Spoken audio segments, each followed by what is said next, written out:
शक्तियाँ कितनी हैं। कहने को नवरात्रि 9 दुर्गा का दिखाते हैं, लेकिन परमात्मा कहते हैं जब मैं धरती पे आता हूँ तो केवल कोई एक तो मेरा सहयोगी नहीं बन सकता, ना मैं अकेला ये कार्य करता हूँ। क्योंकि शिव बाबा रोज रोज बताते हैं क्यों आया हूँ।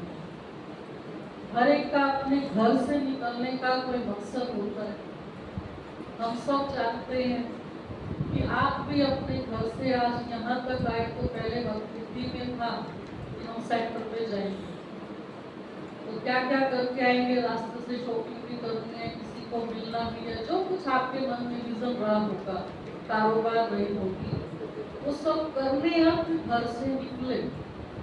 तो परमात्मा भी कहते हैं मेरा भी घर परम धाम है, वहां से इस धरती पे आता हूँ तो मैं भी बिना मकसद के नहीं आता।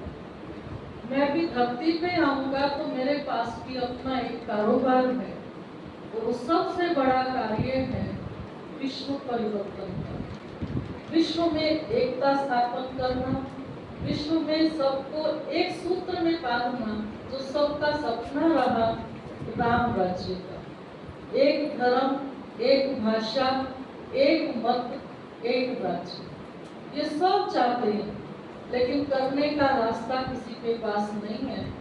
अनेक मत मतांतर, अनेक धर्म, अनेक प्रकार के मतभेद हैं जो एक होने में बहुत बड़ी बात है।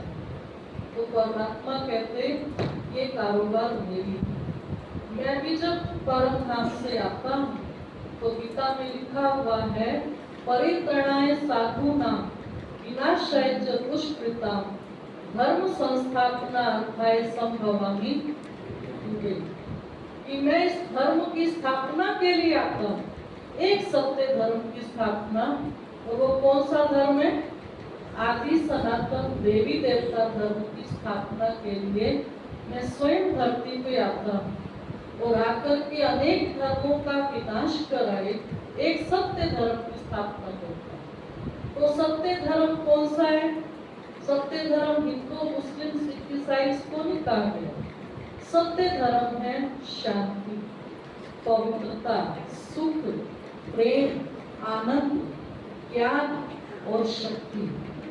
जो हम आत्माओं के 7 गुण हैं, और 7 गुण हम आत्माएं गंवा बैठती हैं जन्म लेते लेते, उसकी स्थापना पुनः होती है। इसलिए आप देखेंगे शिव की शिवरात्रि मनाई जाती है और माँ दुर्गा की नवरात्रि मनाई जाती है। तो दोनों के ही साथ रात्रि, बाकी किसी त्योहार में रात्रि शब्द नहीं। चाहे आप जन्माष्टमी देखें, रामनवमी देखें, हनुमान जयंती देखें, जो भी आएंगे उनके साथ रात्रि शब्द नहीं है। केवल एक शिव परमात्मा के अवतरण का यादगार शिवरात्रि, और उनके साथ शिव शक्तियां जिन्होंने योगदान दिया उनका यादगार नवरात्रि। तो परमात्मा जब धरती पे आते हैं सत्य धर्म की स्थापना के लिए, बाबा कहते हैं मैं थोड़े घर घर जाऊंगा सबको बताने के लिए आप कौन हो, ये कारोबार कौन करेगा। ये वो शिव की शक्तियां करती हैं जिन्होंने पहले अपने आप को पहचाना, वो स्वयं को परमात्मा के आगे समर्पित किया। आप जो कहेंगे वही हम सोचेंगे, वही हम बोलेंगे, वही हम करेंगे, वैसा ही खाएंगे, वैसा ही सोएंगे।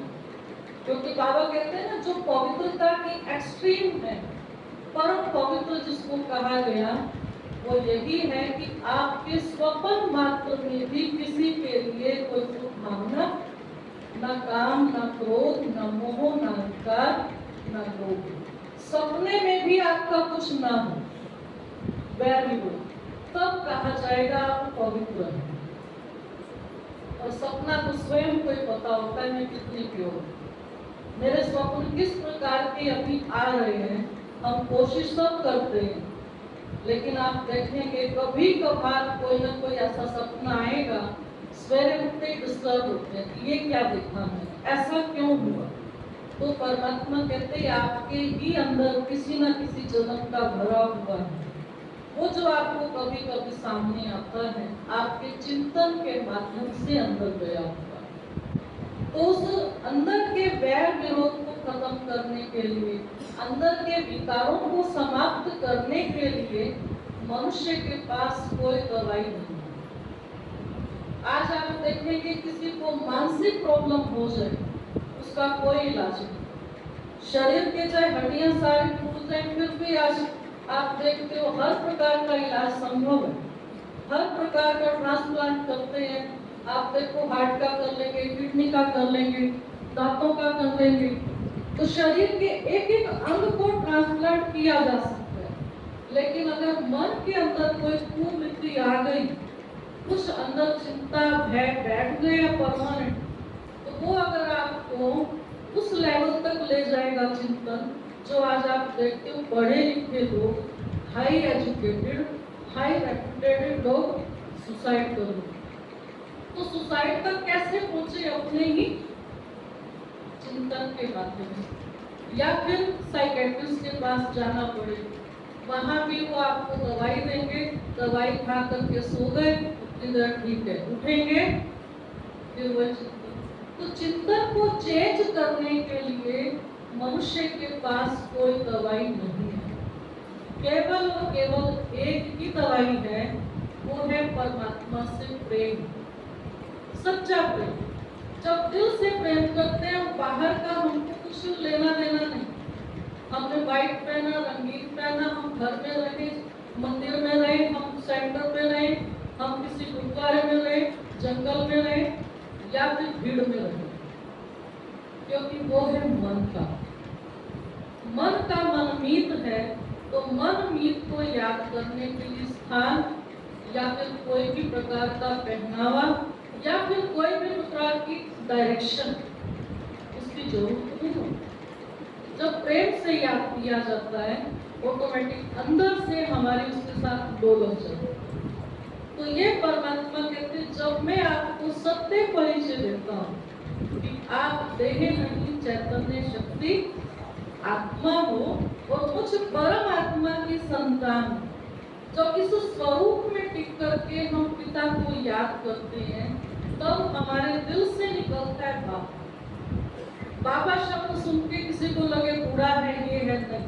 वो कहते मैं तुम्हारा पिता, जैसे तुम स्टार हो मैं भी स्टार हूँ, लेकिन हम हे भगवान हे ईश्वर कहते कहते दूर रहे। अब वो मेरा एकदम से जिसको गाया, माता पिता हम बालक तेरे, तुम्हारी कृपा से सुख घनेरे। तो सुख घनेरे देने के लिए सच में वो ब्रह्मा के तन में आके माता पिता का रोल इस समय अदा करते और अपना बना करके हमको शिव की शक्ति अर्थात स्वयं कल्याणकारी पिता ने हम सबको भी कल्याणकारी बनाया। हम सबको भी ये लक्ष्य दिया कि बच्चे अपने अंदर के मनोविकारों को समाप्त करो। जब आपके अंदर का रावण मरेगा, तब बाहर का रावण मरेगा। नहीं तो स्टोरी के हिसाब से तो बाबा कहते हैं, आपने समझा त्रेता युग में राम होके गए और सीता जी को उसने चुराया रावण ने, अब आपका तो उस रावण ने कुछ नहीं लिया। लॉजिकल भगवान जी हमको ये सिखाते हैं कि इस समय पे आपको आपका रावण ने कुछ नहीं लिया, वो त्रेता युग में आके चला गया।